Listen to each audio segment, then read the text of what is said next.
My name is Eden, an organizer with Digital Ground Game, and the Pragmatic Papers and I are launching the third founding project. Prior to the launch of this project, I had conversations about each piece included in it. You'll hear some of those conversations with Jeff and Rory with the No Cap Fund on Uncapping the House, Hack and Wally on reforming the filibuster, Mike on court reform, and Kafka discussing my pieces on an accountability agenda and reforming the federal rulemaking process. So I guess the first thing is, when you were on the call with Destiny, like a couple weeks ago, you mentioned that the country actually needs like a third founding on that call. And I'm just curious, where did that language come from exactly? Because I haven't heard that language other than kind of the piece that I wrote really recently. It seems kind of odd. So I have, I've been, I got heavy into politics like 5 years ago, and I did it through history. I basically like read chronologically American history through biographies of our founders, and then through all the presidents, all the way up. I've made it through Bill Clinton so far. Around the time I read the Civil War and I read about the second founding, I read Eric Foner's book on Reconstruction, and then he's got a book actually called The Second Founding. One thing I'm kind of curious about is that the one thing that I guess is both attractive and unattractive about Uncapping the House is that on the one hand, it's really nice that it's a very tangible yes or no type thing. It's like either you kind of manage to get the votes and you've uncapped the House, and then like that mechanism kind of clicks into place. Are there other measures that are kind of directionally trying to alleviate some of the same policy ills that would be moving in a good direction that would also, you think, be progress of a sort? So, I think at its core, Uncapping the House is, it's about representation, and part of representation is we want a Congress that functions and does its job. And this is something that's preventing that from happening.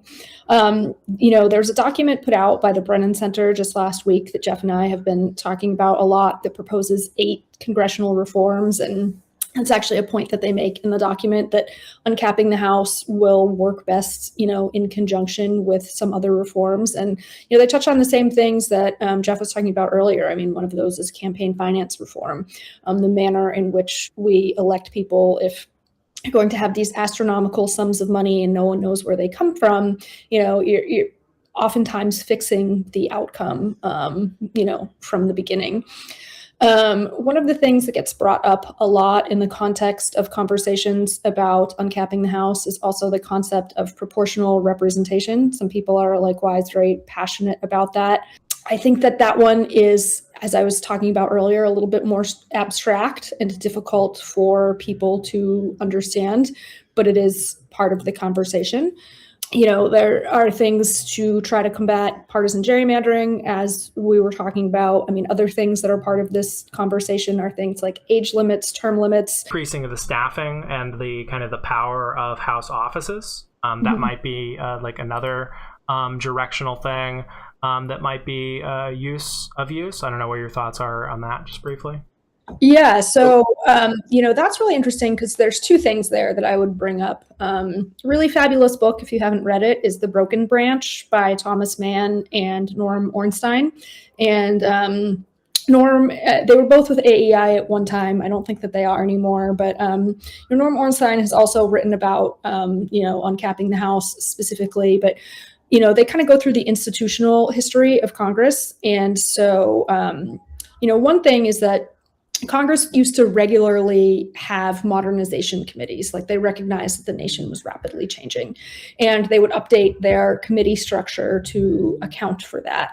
And now we don't really do that. The last significant Congressional Modernization Act was in the 1970s. And so, we've ad hoc added committees here and there, like, we're going to have a technology committee, we're going to, after 9/11, obviously they changed, some of our national security apparatuses as well, but we haven't had a big overhaul of the committee structure and, what needs to be overseen in our current society. So I would mention that. And then the other thing is when the Gingrich Revolution happened in 1994, again, Democrats had controlled the House for over 40 years before 1994. And that's really when part of this intense partisan divide started to take hold, because even though Republicans remembered what it was like being in the minority, and they talked a good game of, when we take power, we're not going to treat the minority this way, they actually did the opposite. And they took minority power away with a vengeance. And one of the things that they did was they significantly stripped the budget of committee staff in particular. And committee staff is technically, again, I can speak to this firsthand. It's one of the reasons that I left the Hill is, it's a monetary issue. You can get paid twice as much to do similar work at an outside organization than you can for, doing it as a congressional staffer.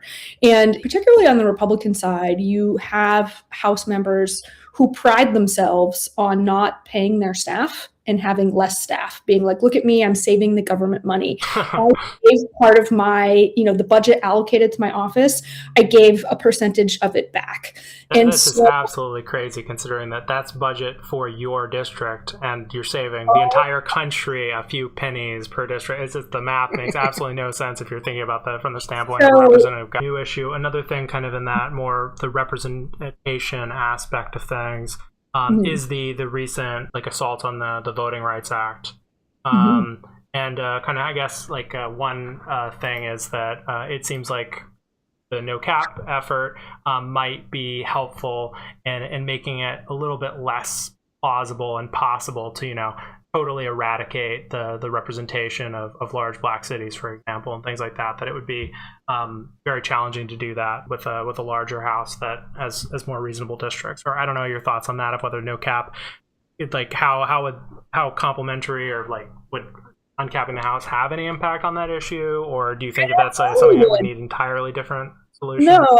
So, again, it's back to the point. If your districts are smaller, it's going to be easier to have like-minded groups together. So you're not going to be able to carve up, some of these urban environments in the same way if districts are smaller. So absolutely, I think that those two things go hand in hand. The law still is going to say what it's going to say. It's not going to be mandatory to draw those districts in the way that it was before the Calais decision was issued. But I think, at its core, no matter what race you are, that's the point of uncapping the House is, having these smaller districts where you are with people who are more similarly situated, keeping these communities of interest together. It gets easier to do that when you don't have to draw this big sprawling heap of 800,000 people. What got you kind of passionate about the filibuster specifically? When you heard that prompt or whatever, why was this the topic? Well, for the filibuster, I got passionate about that about 5 years ago when I was reading some articles from Vox when Ezra Klein was still there. And Ezra Klein's been talking about the filibuster for 20 years. So he's been really passionate about it. Yeah. And for me, when I look at stuff in American democracy that are problems, like the Electoral College or the Senate, fixing that stuff would probably require a constitutional amendment. With the filibuster, it's legit just 51 senators.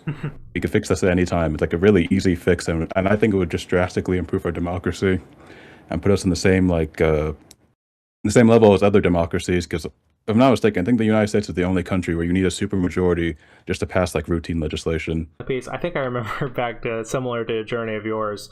I came to a similar type of position that the filibuster makes it so that there's just a general incoherence between the what people run on versus what governing actually looks like, so that that Republicans have been able to go truly insane in their platform and in what they message on, partially because at least at the federal level they're not able actually to do any of the things that they're talking about, so they never actually have to face the consequences of actually having to vote for that legislation. Yeah, some people will say that, if we got rid of the filibuster, then the Republicans might do an abortion ban.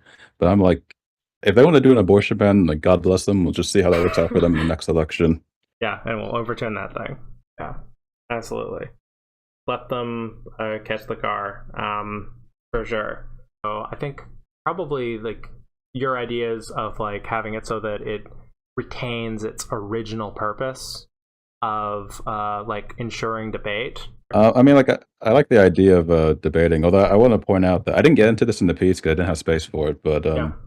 like with the history of the filibuster, it was never about debate or anything like that. Filibustering has always been about taking advantage of loopholes to stop legislation you can't beat Yeah. via the vote. I mean, It's not really about I think the English word, if you just said, "Oh, you're filibustering" or something like that, like I think it's pretty clear that's what it means. Yeah, kind of how it's. The original word came from like Dutch or Spanish. It meant like pirate, and basically back in the 1800s, if somebody accused you of filibustering in the Senate, they were kind of accusing you of being like a traitor because they were saying you were like hijacking the U.S. government and not allowing Congress to function. That's the genesis of the term in English. This is an interesting stat. Apparently, so the Washington Post put out a piece doing a whip count where they had apparently this had come up when the Democrats had a majority, according to I think a whip count. Oh, and it was the voting rights package in 2022. This issue came up, and apparently they had 48 votes for that. Yeah, didn't they have 48? Yeah. Well, 21 to eliminate the filibuster outright. Oh, really? In 27 that are committed to changes to the filibuster. Presumably something that would make it so that there was a pathway eventually for a majority to pass them. Which is fine with me. I really don't care as long as like you can keep some form of the filibuster to delay things out for a month or something. Oh, yeah, I don't mind the idea of like debating things. I just don't think ultimately the minority should have a veto. You know, I mean, I agree. I think the founding fathers got some things wrong, but I do think they were right on the importance of majority rule. What I was generally going for was, like in the introduction, basically saying, regardless of where you are in the political aisle, even if you're a Republican, if you like the idea of a Supreme Court, we don't have that, and that's at risk, right? That like the only way a Supreme Court can exist in sort of in its ideal form, which is like this nonpartisan, impartial arbiter that everyone whose rulings everyone can respect, that requires the court to maintain bipartisan favorability, right? Like it cannot be all the Republicans love it and all the Democrats hate it. It just won't even work at that point. I'd argue that Republicans don't actually want that, but they want a court that they like and Democrats don't. But yeah, I agree. Yeah, for sure. Yeah, well, I think they want the court that they want in the short term, but I think if that were to persist, like any sort of, not that these people exist, but Republicans that can kind of think ahead a little bit would recognize that eventually that just sort of erodes the court as an institution, period. So, you know, the idea is this should at least be agreeable to everyone on the left, right? Like, okay, maybe you don't want to get too aggressive here, but if we do nothing, you're not going to have even a shadow of the court that you want in a decade. So sort of teeing up, that's the issue, right? That like if you can't get at least half of the Democrats in the world to sort of respect the court, it's not going to maintain its legitimacy. Does it matter if we have a justification? So like I think you talk about like the fact that like, you know, we've had particular grievances with the Supreme Court. And I guess what I might challenge this idea of that I think is a little bit in the piece is that like the reason why the Supreme Court, like why we're justified in taking more radical steps around the Supreme Court is related to Republicans' actions in the past, the Mitch McConnell actions like around the Supreme Court, both setting like the precedent that we're going to let elections happen, taking the first, and then rushing through a late term confirmation with the second. And that if we lived in a world where Republicans were saying, and this is all they were doing, is that they were basically playing hardball with the court a bit, like this, and they had managed to, you know, steal, I guess what we could say, like around, you know, like the Bush v. Gore type decision of, you know, where it's like this is unfair, but the future of our democracy was not at stake. That we are dealing with the current Republican conservative movement. I guess like I'm just curious kind of how you think about like that kind of hypothetical world, and like it seems to me like the conversation would be a lot different if it weren't the fact that like we have real work to do fight for like the future of liberalism, and like one of those is like literally the power the Supreme Court gives. It doesn't even matter why they have the majority they do. I agree with that. So I don't know if you've seen like some of the recent debates that Pisco and Josiah have done about like self-defense. Yeah, I've seen that. Yeah. I think if I understand you correctly, I agree in that I don't think self-defense is relevant.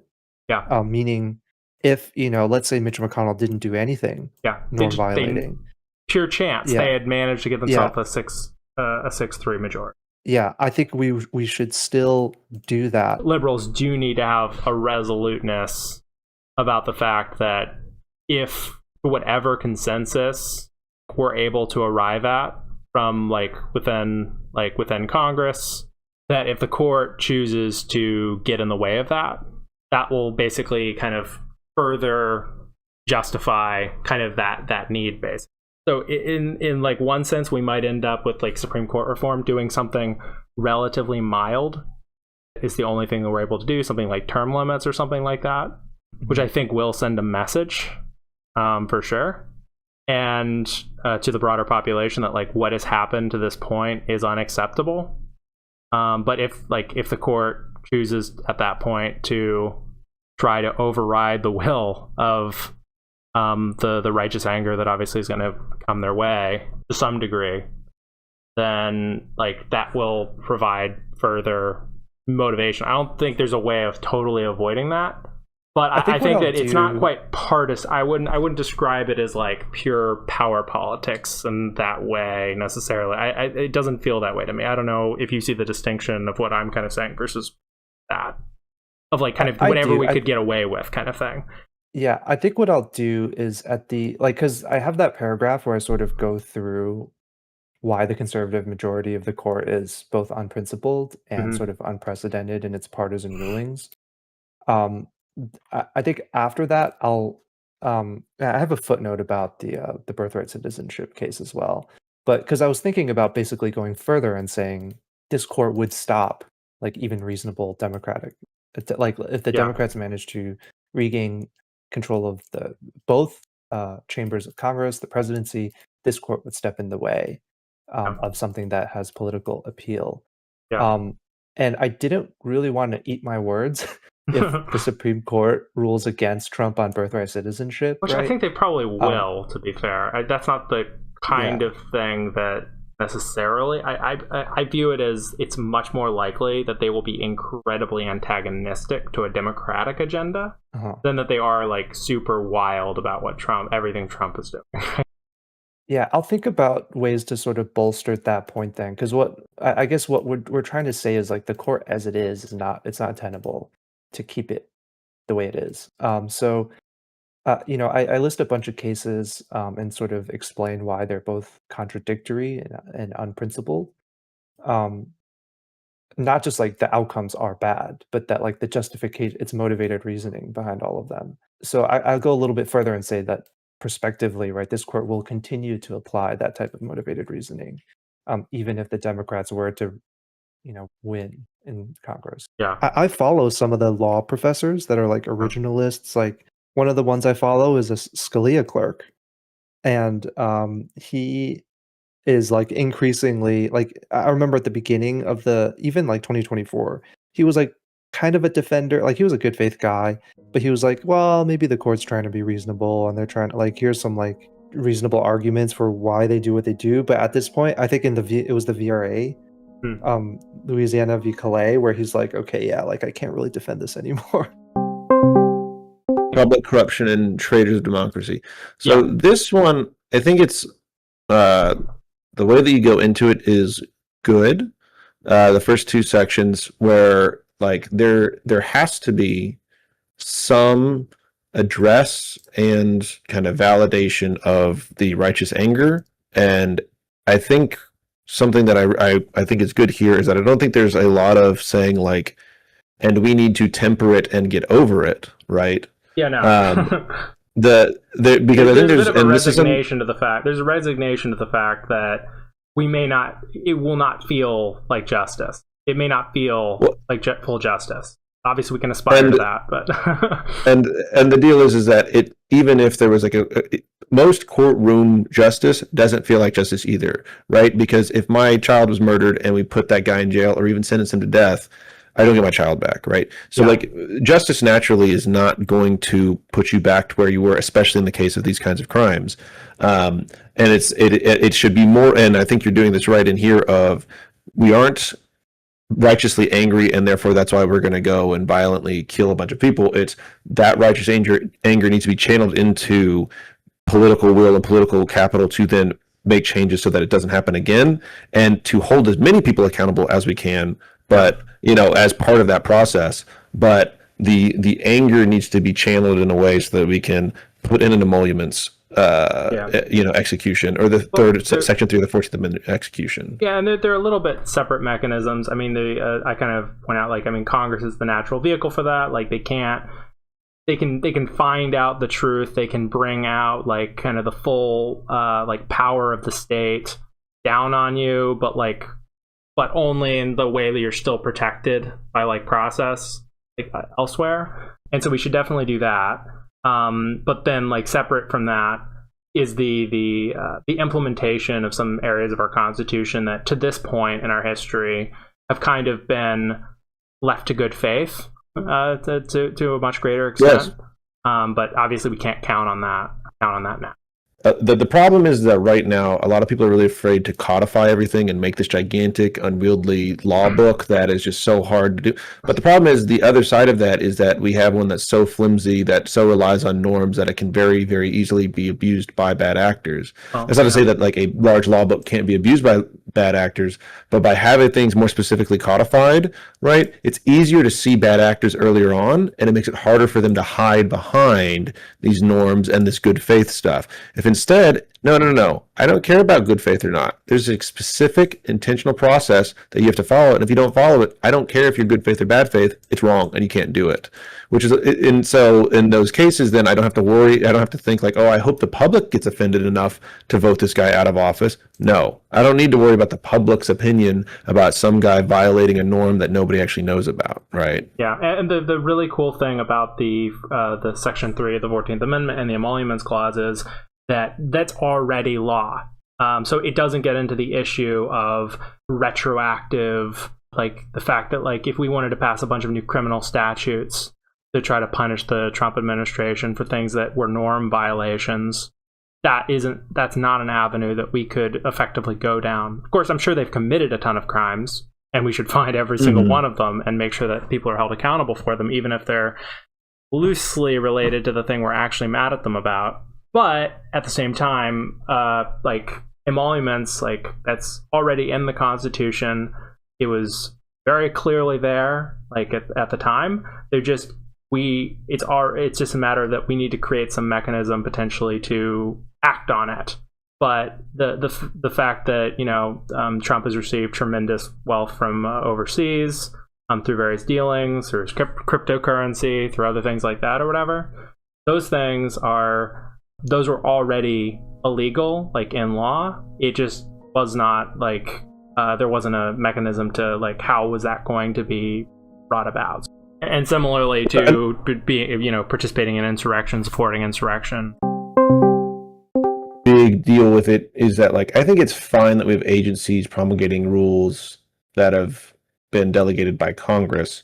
I think my issue, to me, is that the executive has so much involvement as far as, like, the operating and running of it, like dictating the ways these things should go. I don't really see why the president, if the Congress says we want to make the EPA and we're making it to protect the environment, let's say, I don't really see a connection between that and why the president should be able to direct the people there to act a certain way, because the president can claim, oh, I'm trying to protect the environment by doing this, but, like, it's one of these things where it's like, well, depending on the administration, what decade we're in, things like that, that's going to be radically different.